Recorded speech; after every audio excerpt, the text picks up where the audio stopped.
नमस्कार सभी को। मैं हूं आर्किटेक्ट नवीश शर्मा। गुड़गांव में प्रैक्टिस करता हूं और वीडियोस बनाता हूं, यूट्यूब पे डालता हूं। जो आर्किटेक्चर से रिलेटेड हो, रियल एस्टेट इंडस्ट्री से रिलेटेड हो, खासकर जो हमारे पास बिल्डिंग प्लान अप्रूवल्स हैं, गवर्नमेंट की पॉलिसीज हैं, क्या चल रहा है आर्किटेक्चर लाइफ में गुड़गांव की और हरियाणा की, उसके ऊपर। तो आज का जो वीडियो बनाने का मेन मोटिव है, अगेन वो स्टिल्ट प्लस 4 से ही रिलेटेड है। ये हम जानते हैं कि स्टिल्ट प्लस 4 फ्लोर्स रेजिडेंशियल कॉलोनीज में गवर्नमेंट ऑफ हरियाणा ने बैन कर दिए थे, यानी फोर्थ फ्लोर को बैन कर दिया था, ऑन होल्ड कर दिया था, एबियंस में डाल दिया था 23 तारीख दूसरा महीना 2023 में। और आज 31 तारीख है, आज 5वां महीना है 2024 का। तो करीब करीब सवा साल बीत चुका है, लेकिन कोई फैसला उसके ऊपर नहीं लिया गया। यानी जो फोर्थ फ्लोर बनाना है वो अभी ऑन होल्ड है। उसके ऊपर निर्णय आया नहीं है कि बना सकते हैं या नहीं बना सकते हैं, वो अभी डिसीजन सरकार को लेना है। अब ये डिसीजन ना लेने की वजह से पिछले सवा साल से तमाम तरीके की परेशानियां लोगों को हो रही है। लोगों ने प्लॉट्स लिए हैं, वो बना नहीं पा रहे हैं, और उनके प्लान्स हैं, किसी ने लोन के ऊपर लिया हुआ है प्लॉट, किसी ने कुछ और, उसकी जो मॉनेटरी वाइज उसकी जो समस्या है वो चल रही है। सबसे ज्यादा तो वो लोग फंसे हुए हैं जिन लोगों ने पार्किंग प्लस 4 फ्लोर ऑलरेडी बना लिया था, लेकिन उन्होंने सैंक्शन नहीं कराया था, उनको सैंक्शन कराना था। ज्यादातर वो केसेस होते थे डीटीपी के, या DTP in the sense colonisers, जैसे वाटिका है, अंसल है, डीएलएफ है। और वो क्यों पार्किंग प्लस 4 उन्होंने बना लिया लेकिन सैंक्शन नहीं कराया, उसका जो मुख्य कारण था वो भी कारण था डिपार्टमेंट की, यानी TCB, town and country planning department की खुद की जो उनकी पॉलिसीज या फिर जो उनके जो पोर्टल्स हैं, उनके जो प्रोसेसेस हैं नक्शा पास कराने के, बाकी चीजों के, उनकी खामियों की वजह से। तो ये अपनी एक बात है। अब क्या हुआ, कुछ दिनों से आप देख रहे हैं, पिछले 3 4 5 दिनों से रोजाना अखबारों में खबर आ रही है कि अब कुछ ऐसे ओसी हुए हैं बिल्डिंग्स के जिनमें बिल्डिंग प्लान्स जो हैं वो तो पास थे पार्किंग प्लस 3 फ्लोर, लेकिन कंपाउंडिंग फीस भर के आर्किटेक्ट्स ने, ओनर्स ने, बिल्डर्स ने पार्किंग प्लस 4 का ओसी ले लिया, और ओसी लेकर के रजिस्ट्रेशन भी उन्होंने करा लिया, एंड यूजर को सेल भी कर दिया। ये है। अब ऐसे 58 केसेस जो है, कई महीनों बाद, हो सकता है 1 साल बाद, डिपार्टमेंट ने उनको पकड़ा। पकड़ा क्या, उनके पास हेडक्वार्टर से उनके पास ये आया कि भाई ये चीज गलत हुई है, तो अब इसके ऊपर कार्रवाई की जाए। तो अब जो डिपार्टमेंट है उन केसेस के ऊपर अब कार्रवाई कर रहा है, और कार्रवाई के नाम पे क्या कर रहा है, मेजरली ओसी कैंसिल कर रहा है। वो तो एक बात है, जो आर्किटेक्ट्स जिनके नाम से सबमिशन हुई थी, जिन्होंने सबमिशन की थी, उनको ब्लैकलिस्ट कर रहे हैं। काउंसिल ऑफ आर्किटेक्चर के पास लेटर भेज रहे हैं कि इन आर्किटेक्ट्स के लिए खिलाफ पिनल एक्शन लिया जाए। तो ये कितना सही है कितना गलत है, मैं इसकी भी व्याख्या आपको देता हूं। सबसे पहली बात तो कि जब हम सबमिशन करते हैं, कोई भी आर्किटेक्ट जो है ओसी सबमिट करता है डिपार्टमेंट में, तो उसकी जो प्रक्रिया होती है, वो प्रक्रिया ये होती है कि जो क्लर्क के पास डिपॉजिट करता है, तो क्लर्क भी उसको चेक करता है कि वो इनकम्प्लीट बिल्डिंग तो नहीं जमा कर रहा है। अगर इनकम्प्लीट बिल्डिंग जमा कर रहा है तो क्लर्क लेने से मना कर देता है कि जी नहीं होगा। नॉर्म्स की कोई समस्या हो उसमें, तो बाइलॉज फॉलो नहीं है, कोई भी इस तरीके से है, तो वो वहीं के वहीं रिजेक्ट हो जाती है। अगर बाई चांस क्लर्क ने भी उसको सबमिट कर लिया है, वो नहीं देख पाया है उसको, तो आगे जाकर के कई फिल्टर्स उसके ऊपर लगते हैं। ड्राफ्टमैन के पास जाएगा, ड्राफ्टमैन पूरी ड्राइंग खोलता है, ड्राइंग खोल करके एरियाज चेक करता है, एफएआर चेक करता है, नंबर ऑफ फ्लोर्स चेक करता है, फीस देखता है कब सैंक्शन हुआ है, पूरी फीस भरी है नहीं भरी है, तमाम सारी चीजें। अगर उस वक्त ड्राफ्टमैन को लगता है कि इसमें किसी नियम का उल्लंघन है, फाइल गलत डिपॉजिट हुई है, अलाउड नहीं है ऐसा करना, वो तुरंत एक्शन लेता है, एटीपी को बताता है, डीटीपी को बताता है, और आर्किटेक्ट के खिलाफ और ओनर के खिलाफ एक लेटर चला जाता है कि आपकी फाइल ओसी के लिए स्वीकार नहीं की जाती। तुरंत ही खत्म हो जाता है। लेकिन ऐसा नहीं हुआ उन केसेस में। वो ड्राफ्टमैन ने भी ली, चेक किया, आगे निकाली, उनके बाद फिर जो प्लानिंग असिस्टेंट होते हैं या फिर डीएस होते हैं, एटीपी के पास फाइल जाती है, एटीपी फाइल चेक करता है, फाइल को ओके करता है, डीटीपी के पास फाइल जाती है, डीटीपी साहब उसको देखते हैं, फाइल को ओके करते हैं। तो डिपार्टमेंट जो है उसको ओके कर रहा था, तभी तो फाइल सबमिट हुई। आर्किटेक्ट क्या है, देखिए, डिपार्टमेंट से हमें ये बोला गया था कि ऐसे जो केसेस हैं जिनमें ईडीसी नहीं भरी है और चौथा फ्लोर बना हुआ है, पहले सैंक्शनड है, या फिर ये जो केसेस हैं जिसमें स्टिल्ट प्लस 3 पास है और व्यक्ति चौथा लेना चाहता है, तो उसमें सभी ओसीज में वो लिखवाते थे। डीटीपी साहब ने एक लेटर लिखा था एसटीपी मैम को कि भाई उनको क्लैरिफिकेशन चाहिए कि व्यक्ति ने 3 फ्लोर पास कराए तो चौथा फ्लोर का वो ओसी ले सकता है, इसका क्लैरिफिकेशन दिया जाए। उसी क्लैरिफिकेशन जो उन्होंने मांगा था, लेटर ऊपर भेजा था, उसी का जो मेमो नंबर है, डेट है, उसी का नीचे लिखवा देते थे कि the grant of this OC is subjected to the outcome of the clarification sought by the DTP and asked by the DTP from the STP. उसका जब जवाब आएगा तो होगा, तो एक तरह से प्रोविजनल है या फिर जैसा भी है। ये सुझाव, ये लाइन लिखने की जो बात है वो डिपार्टमेंट से ही आर्किटेक्टों को मिली कि आप इस तरीके की जो ओसीज हैं वो आप ये लिख करके आप जमा कर दीजिए।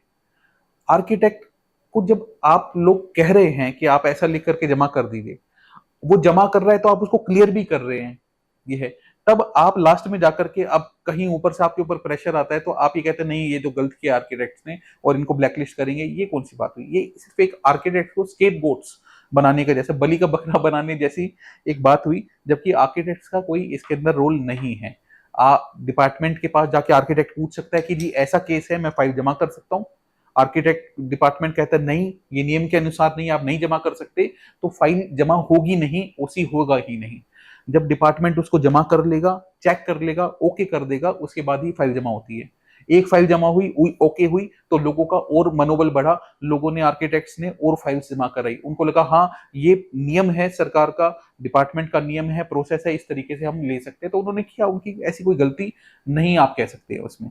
इसके अंदर और भी बहुत तरीके के और भी झोल है जो होंगे, जैसा लोगों ने मिलजुल करके जैसा कराया होगा। पर हाँ, अगर पार्किंग प्लस 4 फ्लोर होल्ड है और किसी ने ओसी दिया है तो सरासर गलत है, और किसी आर्किटेक्ट ने जानबूझ करके दिया है, किसी ओनर ने जानबूझ करके दिया है, बिल्डर ने और डिपार्टमेंट ने दिया है, तो सबकी प्रॉपर गलती है। उनको इस चीज के लिए जरूर जरूर उनके ऊपर एक्शन होना चाहिए, लेकिन सिर्फ और सिर्फ आर्किटेक्ट को फंसाना वो गलत है। ये बात है।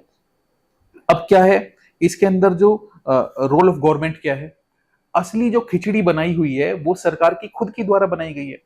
आपने नोटबंदी की तरह आपने पार्किंग प्लस 4 को बंद कर दिया। आपने ये नहीं देखा कि जितने लोगों ने बनाया हुआ है 4 फ्लोर, उनका क्या होगा? बिल्डिंग्स रुक जाएंगी।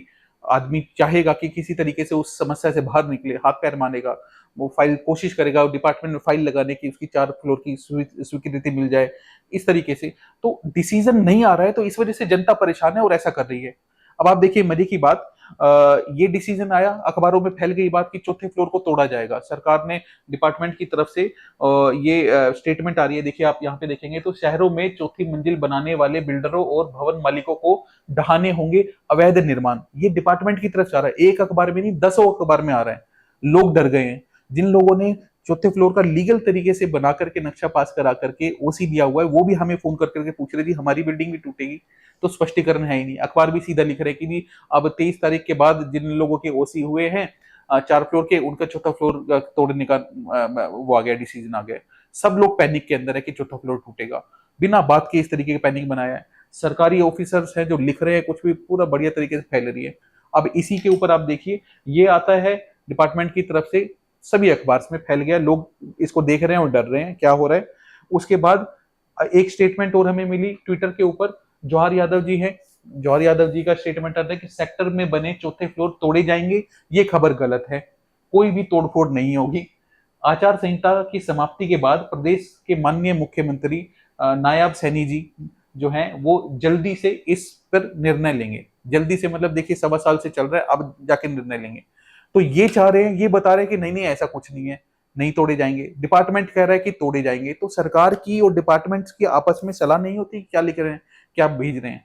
मतलब ऑफिसर्स हैं जो, क्या उनकी इतनी बड़ी मनमानी है कि पूरे पूरे हरियाणा के अंदर वो एकदम से धड़ल्ले से लिख देंगे कि भाई चौथा फ्लोर अब तोड़ा जाएगा, खुलेआम अखबारों में लिखेंगे, लोग पैनिक में आएंगे और तुरंत सरकार के जो नुमाइंदे हैं, जो मंत्री हैं, वो फिर इसका वो उल्टा डालेंगे, नहीं तोड़े जाएंगे। तो क्या उनके आपस में सलाह नहीं होती है कि हम क्या कर रहे हैं क्या नहीं कर रहे हैं? पूरा सरकारी तंत्र, पूरा जो हरियाणा का जो रियल एस्टेट, या आप कह सकते हैं इसको कि जितना भी आर्किटेक्चर जो चीज है, बिल्डिंग और बिल्डिंग से रिलेटेड चीज, सब कुछ बर्बाद किया हुआ है। नियमों के अंदर इतनी कमियां हैं, डिसीजन लेते हैं उसका पता नहीं है इम्पैक्ट कैसा जाएगा। आम आदमी की जो है लाइफ है उसके साथ पूरा पूरा मजाक किया जाता है, फिलहाल जैसा चल रहा है। निर्णय जो है, कमेटी बनाई गई थी, कमेटी ने आज से 9 महीने पहले निर्णय लेकर के अपनी रिपोर्ट दे दी है कि क्या होना चाहिए, पार्किंग प्लस 4 होना चाहिए, नहीं होना चाहिए, स्टेट प्लस 3 रहना चाहिए, 4 होना चाहिए। लेकिन सरकार ने कान बंद करके पता नहीं कैसे आम आदमी के ऊपर जुल्म कर सकते हैं, ये इस चीज से देखने को मिलता है। खैर इतना नहीं कहना चाहिए, पर हाँ अब सही चीज तो क्या है? सही चीज ये है कि इन चीजों में ना फंस करके आम आदमी की तरफ देख करके, उसकी मजबूरी देख करके, जो हो चुका है उसको देख करके उसको सुलझाया जाए। सबसे पहले तो अगेन, जैसे मैं पिछली वीडियोस भी मैंने बताया कि सबसे पहले जिन लोगों ने पार्किंग प्लस 4 मंजिल बनाई हुई है, 1 डेढ़ साल 2 साल से उनकी रखी हुई है, वो बस मैप नहीं सैंक्शन करा पाए थे, वो भी आपके वेब पोर्टल्स में आपकी जो प्रोसेस के जो ग्लिच है उनकी वजह से, उन लोगों को राहत देते हुए जब मौके पे खड़ी हुई है 4 मंजिल, तो उनको ओके किया जाए। ये है, वो आप लोग नहीं कर रहे, बल्कि उनको अब तोड़ने की बात की जा रही है।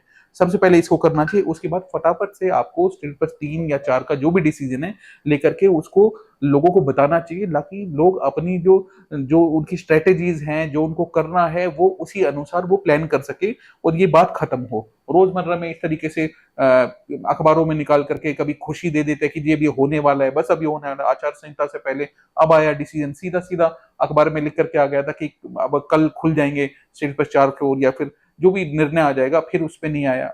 कभी खुशी की खबर आती है, कभी ऐसी बैड न्यूज आती है कि अब तोड़े जाएंगे। तो आप समाज के लोगों के साथ में आप एक तरह से खिलवाड़ कर रहे हैं, वो ना करें।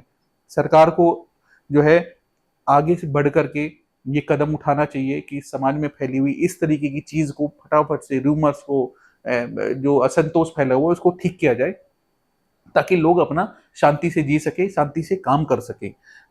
ये इंडस्ट्री बहुत बड़ी है, कंस्ट्रक्शन इंडस्ट्री, इसमें बिल्डर्स भी हैं, इसमें लेबर भी है, ठेकेदार हैं, इलेक्ट्रिशियन है, प्लम्बर है, जिन लोगों से मटेरियल आता है, चाहे वो रोडी है, डस्ट है, सीमेंट है, आपका हार्डवेयर है, ग्लास है, सब लोग इससे बहुत ज्यादा इम्पेक्टेड है। आप लोगों को सोचना चाहिए, आप ही की तो प्रजा है वो। आप जब निर्णय लेंगे, आप कहते हैं रोजगार बढ़ाएंगे, कैसे बढ़ाएगा? पिछले 1.5 साल में आपने रोजगार खत्म कर रखा है।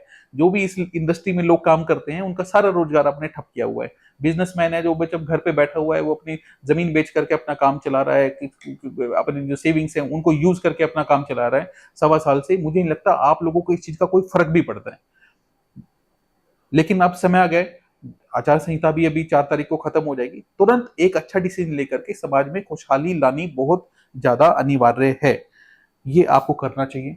मैं फिर से रिक्वेस्ट करूंगा, ये जो भी चल रहा है, चाहे वो डिसीजन लेट हो रहा है, चाहे डिसीजन लेट होने के बाद जो बीच में जो गैप है उसमें जो सरकारी ऑफिसर्स हैं वो आर्किटेक्ट्स को ब्लैकलिस्ट कर रहे हैं, चौथी मंजिल तोड़ने की बात कर रहे हैं, कभी पेनल्टी लगाने की बात कर रहे हैं, कुछ भी जो कर रहे हैं, इन चीजों को स्टॉप किया जाए और इन चीजों को सुधारा जाए।